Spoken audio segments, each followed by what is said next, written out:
Le 14 août dernier, le juge administratif estime qu'il n'y a pas urgence à statuer. Le démontage du télésiège qui mène aux crêtes, 1700 mètres, peut donc continuer.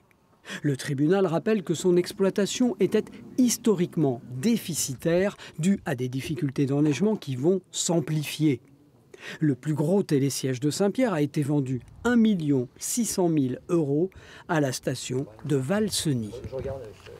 La dette, elle a été estimée sur l'ensemble du domaine à peu près à 1 800 000 €. Bon, donc on éponge déjà comme une grosse partie de la dette. Et là, on peut, en déséquipant aujourd'hui, éviter de mettre 500 000 € au budget l'année prochaine. Donc c'est pas rien.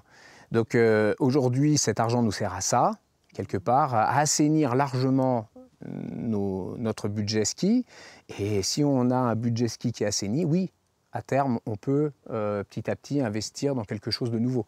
La station va donc recentrer son domaine autour du Planolet et des Essarts. Là où deux associés privés, sous le nom de la Stas, se démènent hiver comme été. En juillet-août, la Stas a reçu près de 4000 visiteurs.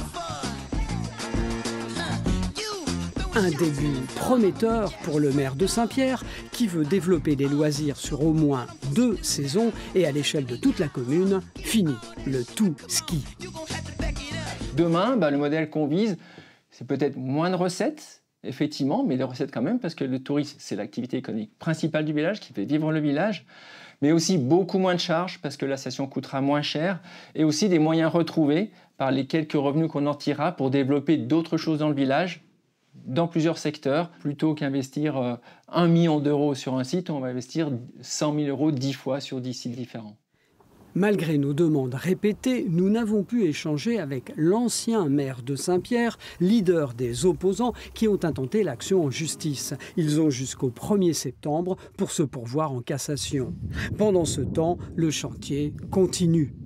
Le réaménagement de cette station, plus fréquentée en été qu'en hiver semble-t-il, fait figure de labo grandeur nature pour les communes de moyenne montagne qui s'interrogent sur la meilleure stratégie face au changement climatique.